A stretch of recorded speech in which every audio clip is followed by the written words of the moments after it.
आज की इस वीडियो में हम बात करेंगे एनसीएल एग्जाम 2020 में असिस्टेंट फोरमैन मैकेनिकल के लिए प्रोडक्शन इंजीनियरिंग के इंपॉर्टेंट टॉपिक्स के बारे में। और इन सभी टॉपिक्स को मैं यहाँ पर एकदम डिटेल में बताने वाला हूँ ताकि इन सभी टॉपिक्स को आप अच्छे से समझ सकें। ये सभी टॉपिक्स आपके एग्जाम के लिए बहुत ही ज़्यादा इंपॉर्टेंट है। अगर आपने इन सभी टॉपिक्स को अभी तक नहीं पढ़ा है तो आप इन्हें जरूर पढ़ लें, क्योंकि अगर आपने एग्जाम में जाने से पहले ये टॉपिक नहीं पढ़े तो वहां पर आपके कुछ क्वेश्चन छूट सकते हैं। और क्वेश्चन हमको नहीं छोड़ना है एग्जाम में, तो क्या करना है, आपको एग्जाम में जाने से पहले इन टॉपिक्स को अच्छे से तैयार करना होगा। ठीक है, तो चलिए वीडियो शुरू करते हैं।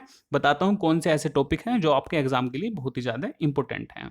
वीडियो शुरू करने से पहले अगर आपने चैनल को अभी तक सब्सक्राइब नहीं किया है तो सब्सक्राइब कर लें ताकि सभी तरह की इंपॉर्टेंट अपडेट्स आपको मिल सकें। सबसे पहले यहाँ पे हम बात करेंगे टूल के बारे में। ठीक है, तो टूल यहाँ पे आपको याद करने हैं कि single point cutting tool, double point cutting tool और मल्टी पॉइंट कटिंग टूल कौन कौन से आपके होते हैं। ठीक है, यहाँ से क्वेश्चन आपके एग्जाम में बनते हैं। सिंगल पॉइंट, डबल पॉइंट और मल्टी पॉइंट के जो एग्जाम्पल है यहाँ से काफ़ी सारे एग्जाम में और कई सारे यहाँ पे क्वेश्चन आपके बन जाते हैं, तो इनको आपको याद रखना है। जैसे सिंगल पॉइंट कटिंग टूल में बता दूं, जैसे turning tool, slotting tool, grooving, facing, threading, boring और ट्रिपेनिंग, ये सभी सिंगल पॉइंट कटिंग टूल के एग्जाम्पल हैं, तो इनको आपको याद करना है। डबल पॉइंट में जैसे ड्रिलिंग टूल हो गया और मल्टी पॉइंट में मिलिंग, ग्राइंडिंग, ब्रोचिंग, इस तरह से होते हैं ना, तो वो सभी एग्जाम्पल आपको याद करने हैं, एग्जाम के लिए बहुत ज़्यादा इंपॉर्टेंट होंगे। ठीक है, नेक्स्ट में बात करते हैं characteristics of single point cutting tool. ठीक है, तो ये भी आपको याद करना है, जिसमें आपको सैंक के बारे में, फ्लैंक क्या होता है, क्लियरेंस एंगल क्या होता है, शियर एंगल क्या होता है, रैक एंगल क्या होता है, इन सभी के बारे में डिटेल से आपको पढ़ना है। ठीक है, वहां से ये क्वेश्चन भी पूछा जाता है कि सैंक क्या होता है, फ्लैंक क्या होता है। ठीक है, तो ये सभी आपको डिटेल में पढ़ने हैं। नेक्स्ट में थर्ड नंबर पे देखना है आपको रैक एंगल के बारे में आपको पढ़ना है। ठीक है, तो रैक एंगल जो है आपके वो यहाँ पे 3 टाइप के होते हैं, जैसे कि positive rack angle, negative rack angle और जीरो रैक एंगल। ठीक है, तो इन सभी रैक एंगल के बारे में आपको डिटेल से पढ़ना है। ठीक है, जैसे कि पॉजिटिव रैक एंगल हम कब यूज करते हैं, जब हमारा मेटेरियल डक्टाइल होता है, कटिंग फोर्स यहाँ पे कम होते हैं जब पॉजिटिव रैक एंगल यूज करते हैं। उसके बाद पावर कंजप्शन कम होती है, चिप थिकनेस भी मतलब पतली होती है। तो इस तरह से ये सभी इंपॉर्टेंट टर्म्स जो हैं वो आपको याद करनी है, क्योंकि यहाँ से क्वेश्चन काफ़ी एग्जाम में बन जाते हैं रैक एंगल से। ठीक है, तो रैक एंगल के बारे में आपको डिटेल से पढ़ना है। उसके बाद ऑर्थोगोनल और ओब्लिक कटिंग। ठीक है, यहाँ से भी काफ़ी क्वेश्चन एग्जाम में बनते हैं, तो इनके बारे में भी आपको डिटेल से पढ़ना है। ठीक है, ये आर एस कुर्मी में मिल सकते हैं आपको ऑर्थोगोनल, ओब्लिक, नहीं तो आपके अगर पर्सनल नोट्स है तो वहाँ से भी आप देख सकते हैं। ठीक है, नेक्स्ट में फोर्थ नंबर बात करते हैं chip velocity, cutting velocity, shear velocity और इनका रिलेशनशिप। ठीक है, तो इसके बारे में भी आपको डिटेल से पढ़ना है। नेक्स्ट में बात करते हैं एमआरआर फॉर्मूला। ठीक है, तो एमआरआर जो होता है, एमआरआर होता है मेटल रिमूवल रेट। तो एमआरआर का जो फॉर्मूला होता है ये ओब्लिक और ऑर्थोगोनल कटिंग के लिए अलग अलग होता है, तो वो आपको याद करना है। एमआरआर का फॉर्मूला भी कई बार पूछा जाता है या फिर इसकी यूनिट भी वो एग्जाम में पूछ लेता है। ठीक है, एमआरआर का फॉर्मूला होता है जैसे v into d into f. ठीक है, velocity into depth of cut into feet. ठीक है, और इसकी यूनिट होती है जैसे एम क्यूब पर मिनट। तो इस तरह से क्वेश्चन एग्जाम में बन जाते हैं एमआरआर से। तो एमआरआर को भी आपको प्रोडक्शन इंजीनियरिंग के अंतर्गत जो है पढ़ना है अच्छे से, एमआरआर के बारे में फॉर्मूला सहित, ऑर्थोगोनल और ओब्लिक के लिए। ठीक है, 6 नंबर पे बात करते हैं टूल ज्योमेट्री। तो टूल ज्योमेट्री भी यहाँ पे आपको देखनी है। टूल ज्योमेट्री में आपको बैक रैक एंगल क्या होता है उसके बारे में पढ़ना है, साइड रैक एंगल क्या होता है, रिलीफ एंगल क्या होता है, नोज रेडियस क्या होता है और नोज रेडियस का जो है सरफेस फिनिश पर क्या इफेक्ट पड़ता है। इस तरह के क्वेश्चन आपको ये सब देखने हैं। ठीक है, तो ये सभी आपको जिस तरह से मिलते हैं आपको ये एग्जाम में देख कर जाने हैं। आपके पर्सनल नोट्स हो, आर एस खुरमी हो, आर के जैन, जहाँ से भी आप इन क्वेश्चन को कवर कर सकते हैं, या फिर इस तरह के नोट्स कहीं आपको मिल जाते हैं तो वहाँ से आप इनके बारे में पढ़ सकते हैं। लेकिन ये टॉपिक आपको जरूर पढ़कर जाने हैं एग्जाम में, क्योंकि यहाँ से क्वेश्चन जो है 100% मैं बोलता हूँ कि यहाँ से क्वेश्चन कुछ ना कुछ आपके बनेंगे। इन टॉपिक से वो 100% पूछता है, किसी भी पीएसयू का आप एग्जाम दोगे तो यहाँ से क्वेश्चन जरूर ही बनते हैं। तो इन टॉपिक्स को आपको नहीं छोड़ना है। अभी और टॉपिक में बताने वाला हूँ। ठीक है, नेक्स्ट देखते हैं। नेक्स्ट में बात करते हैं टूल डेजिग्नेशन के बारे में। ठीक है, टूल डेजिग्नेशन आपको अच्छे से पढ़ना है। टूल डेजिग्नेशन क्या होता है, टूल सिग्नेचर बोल दो, टूल डेजिग्नेशन, ये 7 टाइप के टूल सिग्नेचर होते हैं। ठीक है, जिसमें आता है आपका, ये सीरियल वाइज होते हैं, जैसे बैक रैक एंगल आता है, उसके बाद साइड रैक एंगल आता है, फिर रिलीफ एंगल आता है, and relief angle, side relief angle, उसके बाद cutting edge angle, side cutting angle, और एंड में आता है आपका रेडियस। ठीक है, नोज रेडियस। तो इस तरह से ये अमेरिकन स्टैंडर्ड एसोसिएशन के अंतर्गत जो है आपके टूल सिग्नेचर जो 7 टाइप के होते हैं। ठीक है, तो इनके बारे में भी आपको पढ़ना है। ये भी आपको मतलब काफी बार यहाँ से क्वेश्चन आ जाता है, पूछ लेता है कि टूल सिग्नेचर कितने टाइप के होते हैं, तो ये 7 टाइप के होते हैं और यहाँ से और भी क्वेश्चन आपके एग्जाम में बन जाते हैं। तो आपको टूल सिग्नेचर या टूल डेजिग्नेशन को आपको डिटेल में पढ़कर जाना है, ठीक है। उसके बाद बात करते हैं नेक्स्ट में सरफेस रफनेस विद फॉर्मूला, ठीक है। एक सरफेस रफनेस का जो फॉर्मूला होता है नीचे दिया भी गया है यहाँ पे, H is equal to f square upon 8R, ठीक है। H जो है यहाँ पे मैंने बताया इरेगुलर सरफेस की हाइट है, ठीक है। उसके बाद F जो फीड है और R जो नोज रेडियस है, ठीक है। तो यहाँ पे देखो अगर आपकी फॉर्मूला है H is equal to f square upon 8R, R की वैल्यू बढ़ती है तो H की वैल्यू जो है घट जाती है, ठीक है। यहाँ से देख सकते हैं। तो इसका मतलब यह है कि नोज रेडियस के बढ़ने पर जो है आपकी जो इरेगुलर सरफेस की हाइट घटती है, मतलब कि आपकी सरफेस फिनिश बढ़ जाती है, अच्छी सरफेस फिनिश हो जाती है नोज रेडियस के बढ़ने पर। तो यहाँ से इस फॉर्मूले से आप सरफेस रफनेस या सरफेस फिनिश के बारे में बता सकते हैं। ये फॉर्मूला भी एग्जाम के लिए काफी इंपॉर्टेंट है और सरफेस रफनेस के बारे में आपको अच्छे से पढ़कर जाना है, ठीक है। यहाँ पे जो सरफेस रफनेस का जो फॉर्मूला दिया गया है, इससे यहाँ पे एक चीज और पता चलती है कि जो सरफेस रफनेस है वो मेनली अफेक्ट होती है आपकी फीड से, क्योंकि एफ का स्क्वायर है मतलब फीड का जो स्क्वायर है, तो मेनली सरफेस रफनेस जो अफेक्ट होती है वो फीड से मेनली अफेक्ट होती है, ठीक है। तो इस तरह क्वेश्चन वहाँ पे सरफेस रफनेस से भी काफी बनते हैं एग्जाम में, ठीक है। तो आपको सरफेस रफनेस के बारे में भी डिटेल से पढ़कर जाना है विद फॉर्मूला, इसलिए मैंने यहाँ पे लिखा हुआ है, ठीक है। नेक्स्ट में बात करते हैं चिप फॉर्मेशन के बारे में, ठीक है। तो चिप फॉर्मेशन से भी आपके काफी सारे क्वेश्चन एग्जाम में बनते हैं, ठीक है। जैसे चिप कौन कौन सी टाइप की होती हैं, ठीक है, जैसे कि कॉन्टिन्यूस चिप है, कॉन्टिन्यूस चिप विद बुलटपेज, और उसके बाद डिसकॉन्टिन्यूस चिप और सेगमेंटल चिप, 4 टाइप के चिप फॉर्मेशन होते हैं। इन चारों को ही आपको एग्जाम में पढ़कर जाना है, यहाँ से क्वेश्चन वो पूछ सकता है। चिप फॉर्मेशन को यहाँ पे आपको डिटेल में पढ़ना है। जैसे कॉन्टिन्यूस चिप कब बनती है, जब हमारा मेटल डक्टाइल होता है तो कॉन्टिन्यूस चिप बनती है, ब्रिटल होता है तो डिसकॉन्टिन्यूस चिप बनती है, ठीक है। और यहाँ पे कॉन्टिन्यूस चिप में रैक एंगल कैसा होता है, पॉजिटिव रैक एंगल होता है, डेप्थ ऑफ कट स्मॉल होती है, फीड रेट स्मॉल होता है, कटिंग स्पीड हाई होती है। तो इस तरह से जो सभी इंपॉर्टेंट टर्म्स हैं कॉन्टिन्यूस चिप के रिगार्डिंग, वो सभी आपको एग्जाम में पढ़कर जाने हैं, क्योंकि जरूरी नहीं है कि वो कॉन्टिन्यूस चिप में यही पूछे कि वर्क मेटल कैसा होगा, वो कुछ भी पूछ सकता है, cutting speed, depth of cut, rack angle. तो आपको सभी को पढ़ के जाना है, तब यहाँ से आपकी अच्छी तैयारी यहाँ पे बनती है। कोई भी क्वेश्चन आपका इस तरह से नहीं छूटेगा एग्जाम में, अगर इस तरह से आप पढ़ के जाएंगे। और ये जो टॉपिक है, मैंने प्रोडक्शन इंजीनियरिंग के सभी इंपॉर्टेंट टॉपिक्स को यहाँ पे डाला है। आपने अगर ये टॉपिक भी कंप्लीट करके जाते हैं तब भी आपका कोई क्वेश्चन यहाँ पे एग्जाम में नहीं छूटने वाला है, ठीक है। तो चिप फॉर्मेशन यहाँ पे हो गया। उसके बाद टूल वियर के बारे में बात करते हैं, ठीक है। टूल वियर, तो टूल वियर जो है मेनली वो यहाँ पे 4 टाइप के जो होते हैं, क्रेटर वियर, फ्लैंक वियर, नोच वियर और चिपिंग ऑफ कटिंग एज, ठीक है। तो इन चारों को आपको डिटेल में पढ़कर जाना है, यहाँ से क्वेश्चन पूछ सकता है, ठीक है। जैसे क्रेटर वियर का पूछ सकता है कि ये किसकी वजह से होता है, तो डिफ्यूजन की वजह से क्रेटर वियर होता है।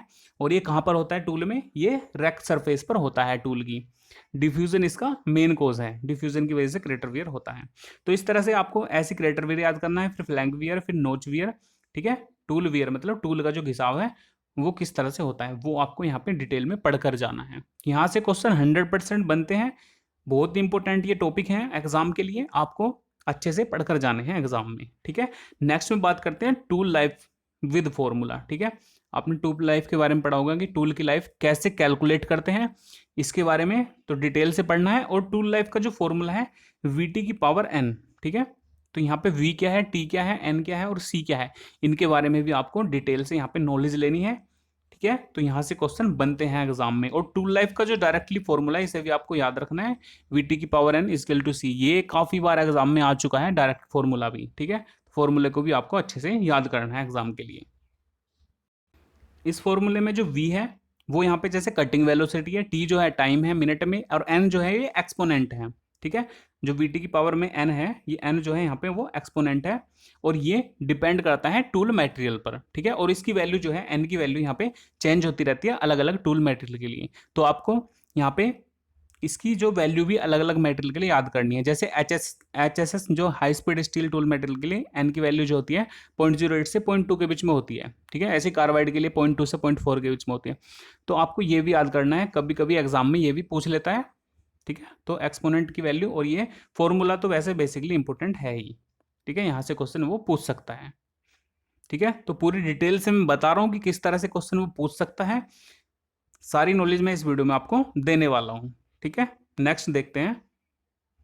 एक चीज और है, यहाँ पे जो सी है, सी की जो वैल्यू है, ये सी जो है ये कांस्टेंट है, ठीक है, और ये डिपेंड करता है टूल एंड वर्क मटेरियल पर, ठीक है, तो ये कांस्टेंट होता है सी जो है। नेक्स्ट में बात करते हैं property of cutting tool material, ठीक है, तो आपको प्रॉपर्टी भी पढ़कर जानी है, जैसे हार्डनेस हो गया, टफनेस हो गया, हॉट हार्डनेस क्या होता है, हाई थर्मल कंडक्टिविटी क्या होता है, इस तरह से भी वो एग्जाम में पूछ लेता है, तो यहाँ पे इनको property of cutting tool material की पढ़ सकते हैं, ठीक है, ये भी पढ़ लेना आपको। हॉट, ये हार्डनेस और टफनेस तो काफ़ी इंपॉर्टेंट है ही, तो ये तो आपको पढ़ कर ही जानी है। उसके बाद cutting tool material, cutting tool material से भी काफ़ी बार क्वेश्चन आता है, जैसे कि इसमें कटिंग टूल मटेरियल है HSS high speed steel, HCS high carbon steel, stellite है, सीमेंटेड कार्बाइड है, सिरेमिक्स है, और क्यूबिक बोरोन नाइट्रेट है CBN, ठीक है, तो इन सभी के बारे में आपको पढ़ना है। और इनमें क्या पढ़ना है, जैसे HSS के अंदर कार्बन परसेंटेज कितनी होती है ये पढ़ना है, ठीक है, कार्बन की रेंज कितनी होती है, कार्बन हाई कार्बन स्टील में कितनी होती है, HSS में कितनी कार्बन परसेंटेज है, कौन कौन से यहाँ पे इसका टेम्परेचर रेंज कितना है, वो सब, कटिंग स्पीड कितनी होती है, तो ये सभी एक दो जो इंपॉर्टेंट पॉइंट्स हैं वो आपको याद करने हैं। अगर मिल जाते हैं आपको RS खोर में मिल जाते हैं तो वहाँ से पढ़ सकते हैं, या फिर कोई और नोट्स है जहाँ से भी आपको अवेलेबल होते हैं, तो इनके बारे में आपको थोड़ा थोड़ा डिटेल जानकर जाना है एग्जाम में, क्योंकि यहाँ से क्वेश्चन एग्जाम में बनते हैं, ठीक है, तो ये ही इंपॉर्टेंट है जो मैंने लिखे हैं कटिंग टूल मटेरियल, सिर्फ आपको इन्हीं के बारे में पढ़ना है, HSS HCS stellite cemented carbide ceramics और CBN, ठीक है, इनके बारे में आपको एग्जाम में पढ़ना है, ये ज़्यादा इंपॉर्टेंट है एग्जाम के लिए।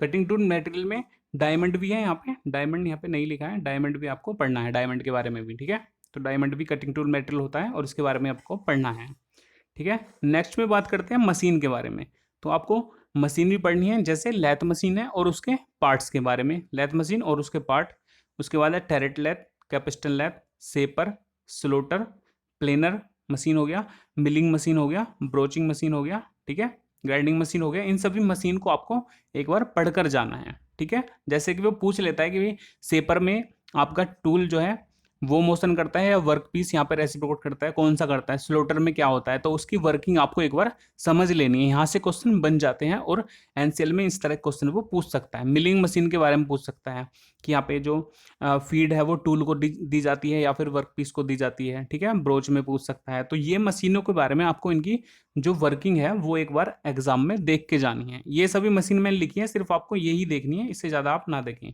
ठीक है, lathe, shaper, slotter, planer, milling, broach, grinding, ठीक है, ये सब देख सकते हैं आप।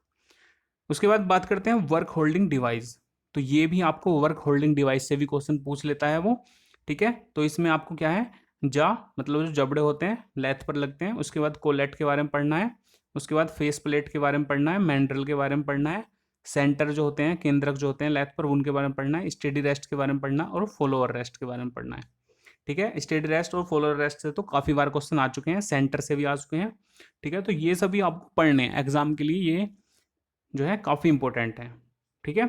उसके बाद नेक्स्ट में देखते हैं, यहाँ पे आपको लेथ के जो ऑपरेशन है वो भी पढ़ने हैं।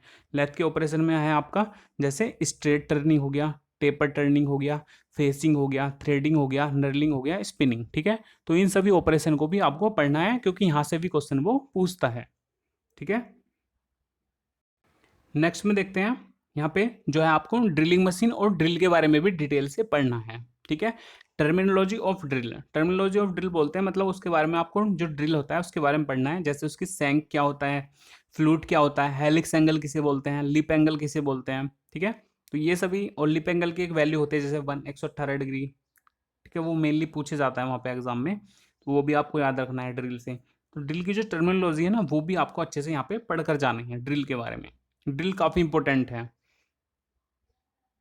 ड्रिल का जो लिप एंगल है वो 118 डिग्री होता है स्टील के लिए, ठीक है, तो ये भी आपको याद रखना है, और इस तरह के क्वेश्चन भी एग्जाम में आते हैं। उसके बाद बात करते हैं ऑपरेशंस, तो कुछ ऑपरेशंस हैं जैसे कि बोरिंग ऑपरेशन हो गया, काउंटर बोरिंग हो गया, रिमिंग हो गया, ब्रोचिंग हो गया, लैपिंग हो गया, ठीक है, होनिंग हो गया, ट्रिपैनिंग हो गया, स्पॉट फेसिंग हो गया, तो ये जो ऑपरेशन है इनके बारे में आपको थोड़ा थोड़ा जानकर जाना है कि मेनली जैसे ट्रिपेनिंग ऑपरेशन क्या होता है, तो आपको पता होनी चाहिए कि ट्रिपेनिंग क्या होता है, तो उसके बारे में अगर क्वेश्चन पूछता है तो आप बता सकते हैं। रिमिंग के बारे में पता होना चाहिए, रिमिंग क्या होता है, बोरिंग क्या होता है, ड्रिलिंग क्या होता है, काउंटर बोरिंग क्या होता है, ठीक है, तो ये आपको नॉलेज होनी चाहिए इन सभी ऑपरेशन की, ठीक है, तो ये क्या होते हैं, क्योंकि वहाँ पे वो पूछ सकता है क्वेश्चन, कुछ अगर नया क्वेश्चन आता है ट्रिपेनिंग में तो आपको पता होना चाहिए कि मेनली ट्रिपेनिंग ऑपरेशन होता क्या है। ठीक है, नेक्स्ट में बात करते हैं मिलिंग मशीन इन डिटेल। तो मिलिंग मशीन को आपको डिटेल में पढ़कर जाना है। ठीक है, नेक्स्ट में बात करते हैं मेथड ऑफ मिलिंग। मिलिंग के जो मेथड हैं, ठीक है, जैसे अप मिलिंग हो गया, डाउन मिलिंग हो गया। अप मिलिंग और डाउन मिलिंग बहुत ही ज़्यादा इंपॉर्टेंट है किसी भी पीएसयू एग्जाम के लिए। आपके एनसीएल एग्जाम में भी यहाँ से 100% क्वेश्चन बनेंगे। देख लेना आप यूपी जो अप मिलिंग और डाउन मिलिंग से। ठीक है, तो ये दोनों तो बहुत ही ज़्यादा इंपॉर्टेंट है, पढ़कर जानी है एग्जाम में, अप मिलिंग और डाउन मिलिंग। उसके बाद फेस मिलिंग और साइड मिलिंग, ठीक है, ये भी देख कर जानी है। नेक्स्ट में बात करते हैं फिर मिलिंग ऑपरेशन जो है। ठीक है, तो मिलिंग ऑपरेशन में है आपके साइड मिलिंग, स्ट्रेडल मिलिंग और गैंग मिलिंग। तो इन सभी में आपका जो स्ट्रेडल मिलिंग से काफ़ी क्वेश्चन यहाँ पे पूछे जाते हैं काफ़ी बार, स्ट्रेडल मिलिंग क्या होती है। तो स्ट्रेडल मिलिंग को आपको देख कर जाना है कि ये शायद आपको आर एस खुरमी में मिल सकता है स्ट्रेडल मिलिंग के बारे में, थ्योरी या फिर क्वेश्चन में। तो स्ट्रेडल मिलिंग के बारे में आपको पढ़ना है। नेक्स्ट में बात करते हैं ग्राइंडिंग के बारे में। तो ग्राइंडिंग के बारे में भी आपको डिटेल से पढ़कर जाना है। एब्रेसिव पार्टिकल कौन कौन से होते हैं, बॉन्डिंग मटेरियल कौन कौन से होते हैं, और कुछ टाइप के बॉन्ड बनते हैं, कौन सा ज़्यादा मतलब मजबूत बॉन्ड है और कौन सा वीक बॉन्ड है। इस तरह के बॉन्ड भी आपको याद करने हैं, ये भी आपको आर एस खुरमी की थ्योरी में मिल जाएंगे। और स्पेसिफिकेशन ऑफ ग्राइंडिंग व्हील, ठीक है, तो ये भी आपको पढ़ना है, स्पेसिफिकेशन ऑफ ग्राइंडिंग व्हील के बारे में। ठीक है, तो मतलब ग्राइंडिंग से रिलेटेड जितने भी आपको इंपॉर्टेंट्स यहाँ पे मिलता है पढ़ने के लिए, वो आपको पढ़कर जाना है एग्जाम में। तो यहाँ पे इस वीडियो में मैं सिर्फ आपको प्रोडक्शन इंजीनियरिंग के ही टॉपिक्स बताने वाला हूँ। वर्कशॉप टेक्नोलॉजी के जो टॉपिक्स हैं जिसमें वेल्डिंग और कास्टिंग आते हैं, वो मैं नेक्स्ट वीडियो में बताने वाला हूँ किस तरह के क्वेश्चन वहाँ पूछे जाएंगे और कौन से उनके इंपॉर्टेंट टॉपिक्स हैं। ठीक है, उससे अलग जो हमारे और भी इंपॉर्टेंट जो सब्जेक्ट है उनके टॉपिक्स भी मैं नेक्स्ट वीडियो में आपको बताने वाला हूँ। ठीक है, इस वीडियो में मैं सिर्फ आपको प्रोडक्शन इंजीनियरिंग के बारे में ही बताने वाला हूँ। ठीक है, तो ये सभी टॉपिक्स हैं आपको जो प्रोडक्शन इंजीनियरिंग में अच्छे से पढ़ने हैं, क्योंकि यहाँ से क्वेश्चन आपके एग्जाम में बनेंगे। तो इनमें से कोई भी टॉपिक आपका एग्जाम के लिए नहीं छूटना चाहिए, क्योंकि अगर टॉपिक छूटता है तो एग्जाम में आपके क्वेश्चन छूट सकते हैं।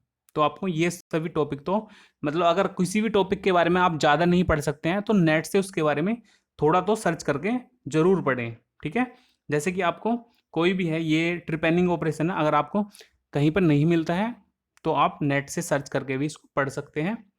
कोई भी ऐसा है तो आप नेट से सर्च करके जरूर पढ़ें, लेकिन इन टॉपिक्स को एक बार जरूर पढ़ लें, ये एग्जाम के लिए बहुत ही ज़्यादा इंपॉर्टेंट है। ठीक है, उसके बाद अगर आपको एग्जाम लेवल भी मैं बता चुका हूँ, नेक्स्ट लास्ट वीडियो में मैंने बताया था एग्जाम लेवल किस तरह का वहाँ पे होता है। ठीक है, तो अगर आपको फिर से देखना है तो मैं वीडियो का लिंक जो है मैं डाल दूंगा इस वीडियो के डिस्क्रिप्शन में। ठीक है, वो भी आप देख सकते हैं। ठीक है, तो वीडियो अच्छा लगा हो तो इसे लाइक करें और चैनल को सब्सक्राइब भी जरूर कर लें। Thank you.